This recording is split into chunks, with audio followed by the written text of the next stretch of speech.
নমস্কার। যুক্তি তর্ক সঙ্গে অর্কই আপনাদের স্বাগত। আপনাদের সঙ্গে আমি অর্কপ্রভ সরকার। এই যে যুবসাথী প্রকল্পে বেকার ভাতা দেওয়া হচ্ছে, 13 লক্ষ আবেদন হয়েছে এখনো পর্যন্ত। এবার তো অনলাইনে আবেদন করার প্রক্রিয়া শুরু করেছে। রাজ্যের এক মন্ত্রী বলেছেন, তিনি সব বিষয়ে কথা বলেন, যে দেখেছেন দিদিমণি বাংলার যুবকদের পালস কিরকম বুঝেছে। হায় রে কপাল, বাংলার যুবকদের পালস দিদিমণি বোঝেননি। বাংলার বেকার যুবক যুবতীরা ভিক্ষা চায় না, বেকার ভাতা চায় না, তারা কর্মসংস্থানের সুযোগ চায়। একটা পিএইচডি পাস ছেলে যখন এই বেকার ভাতার লাইনে দাঁড়ায়, সেটা আমাদের লজ্জা, এই প্রশাসনের লজ্জা। কত বড় বড় তথ্য পরিসংখ্যান দেন না দিদিমণি, এত কর্মসংস্থানের সুযোগ করে দিয়েছেন। এমএসএমইতে তারা নাকি 1 নম্বর। বাস্তবটা দেখুন, নির্মম বাস্তব সামনে এসছে এই যুবসাথী প্রকল্পের মাধ্যমে। বেকার ভাতা একটা পরিসংখ্যান কি, এই 2025 সারা ভারতবর্ষে যা প্রত্যক্ষ বিদেশি বিনিয়োগ এসছে না, পশ্চিমবঙ্গের স্থান তার মধ্যে দ্বাদশ। তাও কলকাতা কিছু পেয়েছে আর শিলিগুড়ি পেয়েছে, অন্য জায়গায় কেউ কিছু পায়নি, অন্য কোনো জেলা। রাষ্ট্রবিজ্ঞানে একটা কথা আছে, apoplexy at the centre, anaemia at the extremities. কেন্দ্র রক্ত প্রাচুর্যে ভোগে, প্রান্ত রক্তাল্পতায় ভোগে। সবই তো কলকাতা কেন্দ্রিক।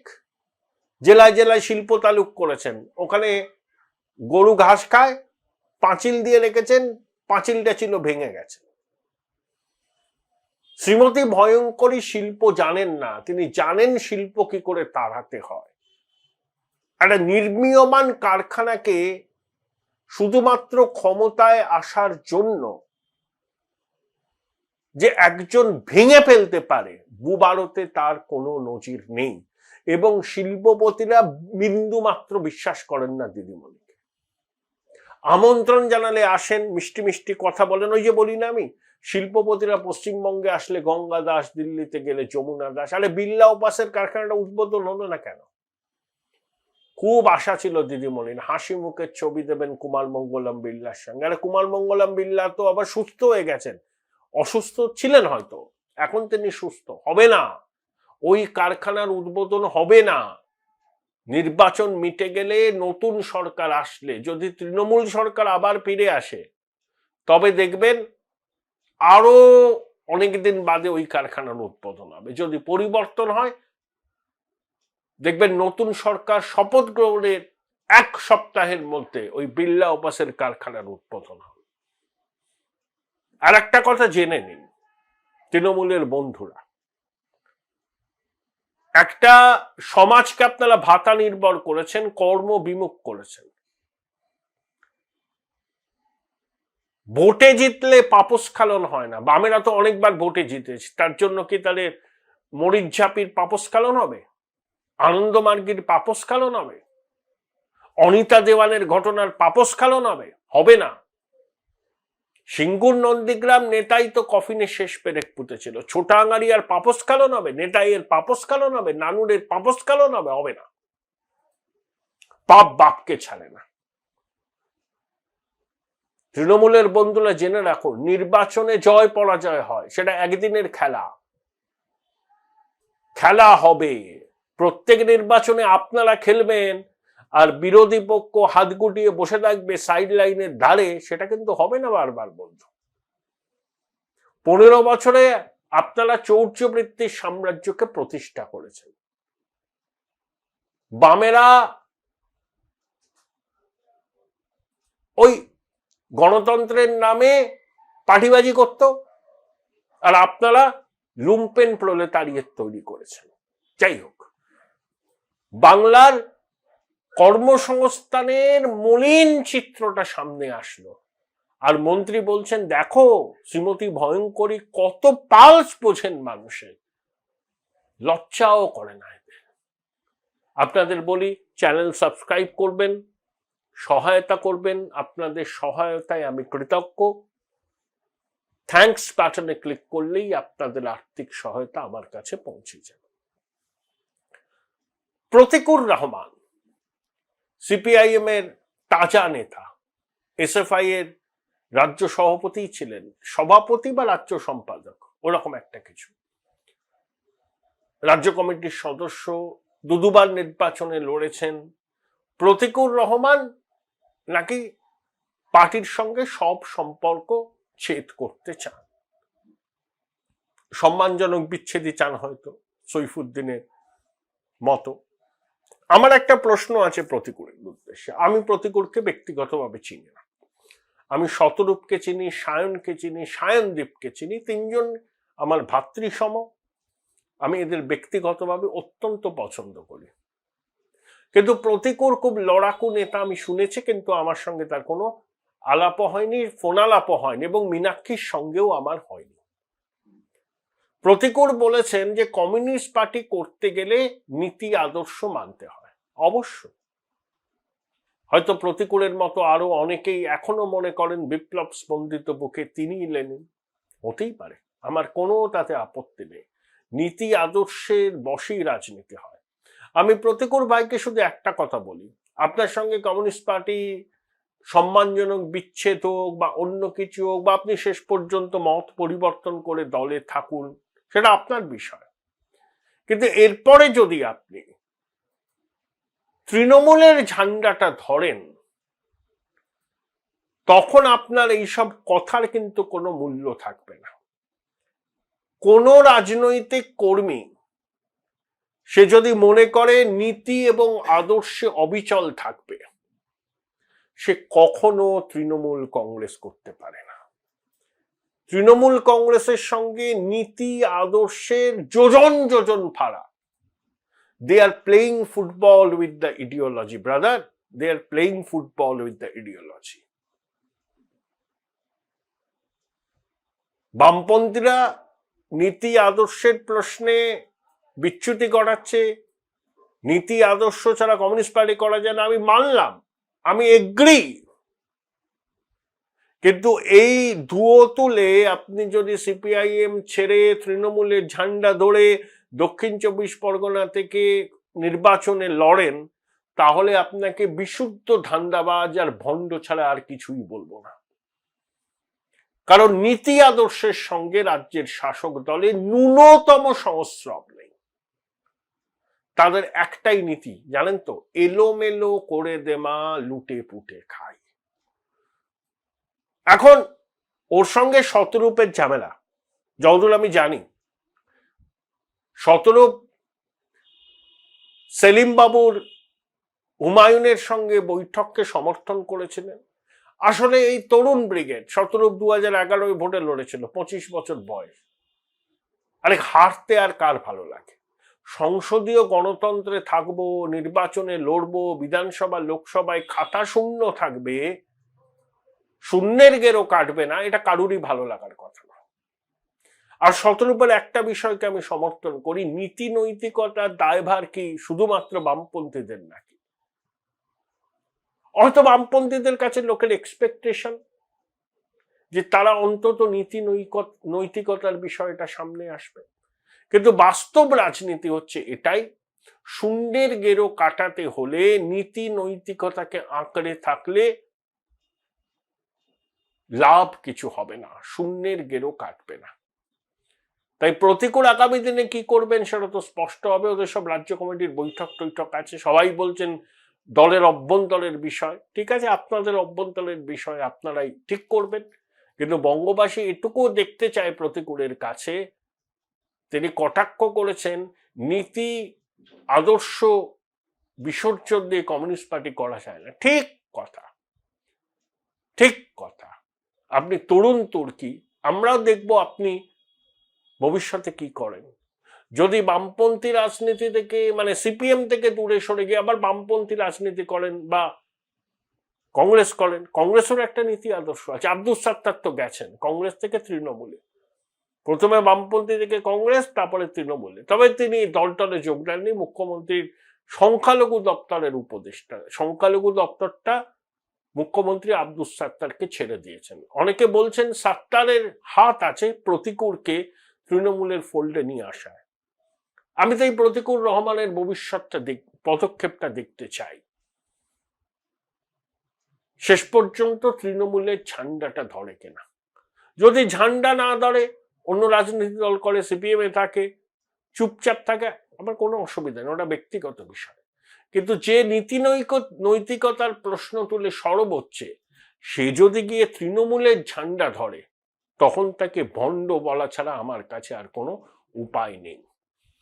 এবার শিরোনাম দিয়েছি শাহী শুভেন্দু সাক্ষাৎ। দেখুন, বিজেপিতে অনেক নেতা আছে, কিন্তু শুভেন্দু অধিকারীর মতো পরিশ্রমী, মাটির গন্ধ চেনা নেতা বঙ্গ বিজেপিতে নেই বললেই চলে। শ্রমিকবাবু পুরনো সৈনিক, ছাত্রাবস্থা থেকে সঙ্গ বিজেপির সঙ্গে যুক্ত। প্রথমে তো জনসংঘ ছিল, সুবক্তা, পরিশীলিত ভাষায় রাজনৈতিক আক্রমণ করেন, তার মধ্যে সেই অ্যাগ্রেশন নেই। শক্তি শনি, রবীন্দ্রনাথ শঙ্করবাবু, দেবব্রত বিশ্বাসী খুব স্বচ্ছন্দ। কিন্তু শ্রমিক বর্ষার জননেতা নন, সেটা শ্রমিকবাবুই জানেন। সুকান্ত মজুমদারের রাজনীতিতে হাতে খড়িতেও বেশি দিন নয়, ওই 1 দশকও কার্যত হয়নি, কিন্তু শুভেন্দুর 30 বছর অতিক্রান্ত। তার মধ্যে বিধায়ক, সাংসদ, পুরপিতা, রাজ্যের মন্ত্রী, এইচডি এর চেয়ারম্যান, অনেক কিছু হয়েছে। এবং নন্দীগ্রাম আন্দোলন কখনোই সফল হতো না যদি অধিকারী পরিবারের সহায়তা এর পিছনে না থাকত। অমিত শাহ শুভেন্দুকে ভরসা করেন, বিশ্বাস করেন, এবং শুভেন্দুর চোখ দিয়েই কিন্তু বাংলার রাজনীতি দেখেন। নেতাজি ইন্ডোর স্টেডিয়ামে একটা কর্মী সভায় 2025-এর মাঝামাঝি অমিত শাহ বক্তৃতা দিচ্ছিলেন। শুভেন্দুর কথা যেই বললেন শুভেন্দু যখন বিধানসভায় দাঁড়িয়ে কিছু বলে, মুখ্যমন্ত্রীর পায়ের তলার মাটি কেঁপে যায়। নেতাজি ইন্ডোর স্টেডিয়াম ভর্তি বিজেপির কর্মী সমর্থকরা যেভাবে করতালি দিয়েছিলেন, শুভেন্দু শ্লাঘাবোধ করতে পারেন। এবং শুভেন্দু তো 6 বছর হলো বিজেপিতে এসছেন, কিন্তু বিজেপি সিস্টেমের সঙ্গে নিজেকে মানিয়ে নিয়েছেন। তাকে আর কেউ বলবে না যে আউটসাইডার। তিনি পুরনো কর্মীদের সঙ্গেও সম্পর্ক রাখেন, সবার সঙ্গে সম্পর্ক রাখেন, এবং দলের কর্মীদের সুখ দুঃখের সাথীও হন, যেটা অনেক বিজেপি নেতা করেন না, এটাও বাস্তব। তাই অমিত শাহের সঙ্গে শুভেন্দুর সাক্ষাৎ খুবই গুরুত্বপূর্ণ। সাক্ষাৎ হতেই পারে, কিন্তু 2 সপ্তাহের মধ্যে 2 বার অমিত শাহের ঘন ঘন বঙ্গ সফর, ইসকনের একটা অনুষ্ঠানে আসছেন, সেখানে অবশ্য রাজনীতির ব্যাপার নেই, কিন্তু সুকান্ত বাবু এবং শুভেন্দু বাবু তাকে অ্যাকম্পানি করবেন কলকাতা বিমানবন্দর থেকে, আর্মির চপারে তারা যাবেন ইসকনে। এখন নির্বাচন দোরগোড়ায়, অমিত শাহের চাণক্য বলে একটা ইমেজ আছে, যদিও বাংলাতে তার সেই চাণক্য ইমেজ বারে বারে মুখ তুবড়ে পড়েছে। অমিত শাহের কাছে পশ্চিমবঙ্গে নির্বাচন যুদ্ধ জেতাটা সব থেকে বড় চ্যালেঞ্জ। তাই তিনি কিন্তু ঘুঁটিও সাজাচ্ছেন খুব পরিকল্পনা করে। যেহেতু শুভেন্দু দিনে 400 কিলোমিটার ট্রাভেল, 400 কিলোমিটার, ও তো আর খোকাবাবুর মতো হেলিকপ্টারে যায় না, গাড়িতেই যায়। পুরুলিয়া চলে গেল বারাসাত, বারাসাত শেষে কলকাতা, তারপরে ফিরে গেল Kanthi. 400 kilometre on an average টানা করে যাচ্ছে। এবং শুভেন্দু কিছু কর্মসূচি নিলেই দেখি প্রশাসন বাধা দেয়, হাইকোর্ট থেকে অনুমতি নিতে হয়। এরকম 100টার বেশি ঘটনা ঘটেছে। তাই অমিত শাহ শুভেন্দুকে ভরসা করেন, বিশ্বাস করেন। তবে লোকসভা নির্বাচনে প্রার্থী চয়নে শুভেন্দুর কিছু ভুল হয়েছিল, নইলে কৃষ্ণনগর আসনটা বেরোতো না। রাজমাতাকে প্রার্থী না করে যদি অন্য কাউকে প্রার্থী করা হতো, তাহলে মহুয়া মৈত্র কিছুতেই কৃষ্ণনগর থেকে জিততেন না। আশা করি শুভেন্দু এই ভুলটা বিধানসভায় সংশোধন করে নেবেন এবং ঘনিষ্ঠ মহলে বলেছেন জান লড়িয়ে দেবেন। জান তো প্রার্থী যেই হোক না কেন, হ্যাঁ, শুভেন্দুর তো মতামত জানবেই বিজেপি, প্রার্থী তালিকা নিশ্চিত করার ক্ষেত্রে প্রচুর নাম পড়েছে কেন্দ্র পিছু। পার্টি থেকে আসছে, আইপ্যাকের মতো অ্যাসোসিয়েশন অফ ব্রিলিয়ান্ট মাইন্ডস ওরা দিচ্ছে, নানা সংঘ থেকে আসছে, সেসব ছানবিন করে একটা নামে চূড়ান্ত সিলমোহর পড়বে। তবে অনেক নির্বাচিত বিধায়ক কিন্তু টিকিট পাবেন না, কারণ তাদের কোনো জনসংযোগই করেনি। বাজার করতে গেলে কেন্দ্রীয় বাহিনীর জওয়ানদের নিয়ে যেতেন। তাই প্রার্থী তালিকা চূড়ান্ত করা, রণনীতিটা কি হবে, কোন কোন বিষয়কে জোর দেওয়া হবে। প্রধানমন্ত্রী কিন্তু একবারের জন্য নির্বাচনী প্রচারে মমতা বন্দ্যোপাধ্যায়ের নাম মুখে আনেননি, বলেছেন নির্মম সরকার, স্লোগান বেঁধে দিয়েছে আমাদের পাড়া তৃণমূল তারা, বাংলায় দরকার বিজেপি সরকার, এই ধরনের। এসআইআর পরবর্তী পশ্চিমবঙ্গের রাজনৈতিক পরিস্থিতি কি হবে, সেখানে বিজেপির লাভ ক্ষতি সেটা বিবেচনা, প্রার্থী তালিকাকে যথাসম্ভব নির্মূল করা এবং কর্মীদের প্রার্থী করা, টানকোটদের যথাসম্ভব এড়িয়ে চলা, এবং নির্বাচনের স্ট্র্যাটেজি কি হবে। দেখো, মেরুকরণ পশ্চিমবঙ্গে হয়ে গেছে। 100টার মধ্যে 65টা হিন্দু ভোট বিজেপি পাবে এবার। Mood of the nation India today সমীক্ষা বলছে এই মুহূর্তে ভোট হলে বিজেপির ভোট প্রাপ্তি 42% ছবে, লোকসভার থেকে 3% বেশি। ক্রিটিক্যাল মাস পেতে গেলে আরো 2% দরকার, 2 থেকে 3, তাহলেই 170+। সেটা তখনই সম্ভব যখন হিন্দু ভোটের ওই 100টার মধ্যে 65-66টা ভোট বিজেপি পাবে, তাহলে তৃণমূল 100-র নিচে নামবে। সেই ফাইন টিউনিং করা স্ট্র্যাটেজি, প্রার্থী চূড়ান্ত করা, প্রধানমন্ত্রী অমিত শাহের সফরসূচি, সংকল্পপত্রে বিশ্বাসযোগ্য সংকল্পপত্র করতে হবে, রাজ্যের ফিনান্সিয়াল অবস্থাটাকে মাথায় রেখে। এবং দেখুন, বিজেপি সরকার হলে কেন্দ্র উপুর হস্ত হবে, আয়ুষ্মান ভারত চালু হয়ে যাবে, সব চালু হবে, সব। এই সমস্ত বিষয় নিয়ে আলোচনার জন্য অমিত শাহ শুভেন্দুর বৈঠক। দেখুন, দুজন কথা বলেছেন 8 ঘন্টা।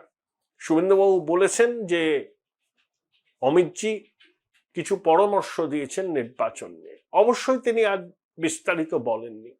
আর দুজনের মধ্যে যখন একান্তে বৈঠক হয় তখন একজন অনেকটা না বললে সেই বৈঠকের বিষয়বস্তু সম্পর্কে জানা সম্ভব না। মনের মাধুরী মিশিয়ে অনেক কথা বলা যায়। তবে এই বিষয়টা নিয়ে কিন্তু শুভেন্দু গেছিলেন, কারণ শুভেন্দুই বলেছেন তো যে নির্বাচনের স্ট্র্যাটেজি নিয়ে অমিতজি তাকে কিছু পরামর্শ দিয়েছেন। খেলা জমে ক্ষীর। Join Indian Institute of Hotel Management now. Right choice, right decision.